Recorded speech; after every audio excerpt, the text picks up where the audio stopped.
We don't know how many apartments are upstairs, and we don't know if people were living in them at this time. However, we are told that firefighters are very confident nobody is inside of this building at this hour. Police say the 3-minute video was captured on a cell phone like this one, and then later uploaded on YouTube. They were handed signs like this. They are signs that oppose not only New York Regional Interconnect, but they oppose the Department of Energy. Not only can you look at the camera to see what you're backing into, but in case you don't see something, you will also start hearing a beep.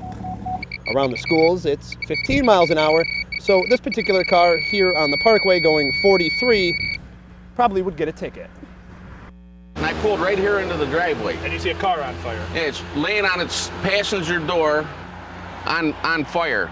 So I see a corrections officer there, and I said, you know, are you the driver? He goes, no, he's still in there. That's when Sam Boucher took control, ignoring the flames coming out of the car that caught this tree and pole on fire. And he said he was unconscious. Yeah. And I yelled to him, I said, hey, can you get out of the seatbelt? And he just laying there like that. Boucher figured he only had minutes to save Robinson. I saw that there was rocks there, so I grabbed the rock, smashed the back window out, climbed in the car, and luckily the way it was positioned, I got on the passenger side rear door, and I was able to push him up, reach in and grab the seatbelt. I had the seatbelt off, got it around him, and they started pulling on him, so I grabbed him by this side right here and just wrenched him up out of the car. Boucher says the whole rescue only lasted a minute, just in time to get Robinson out of the car before it went up in flames. I just helped out a guy that needed help, that's it. You know, I would hope someone would do it for me sometime, but it's not, you know, I'm no hero, I just did what had to be done at that time. Perhaps the most amazing part of this story, Boucher and Robinson are neighbors, and they never met until the crash. Reporting in Holland Patton, Pat Bailey, News Channel 2. Hundreds of people lit candles in honor of Officer Thomas Lindsay, each coming out for different reasons. I saw Tom last Thursday afternoon at 2 o'clock. I work in a retail store, and he went through my line, and he said to me, Mrs. G, you behave yourself, and I said, and Tommy, you be careful out there. It hit home when someone who serves and protects and is only a few years older than I am, his life was taken the way it was. Everything you've read in the papers and we've seen on the news, he seems like a wonderful person, and it's just such a shame. I pray, Jesus Christ, I pray, I pray. Among the public were dozens of police officers, in and out of uniform. They too holding candles and holding back tears, something not everyone could do.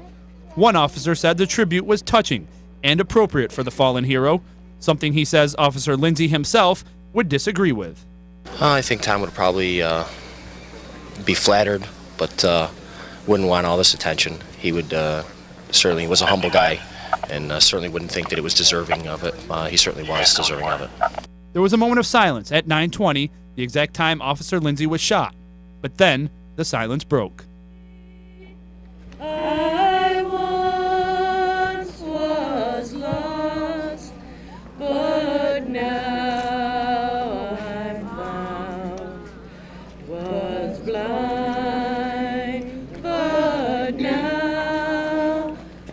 In Utica, Pat Bailey, News Channel 2. 34, he's gonna slow down. For today, the public was the police.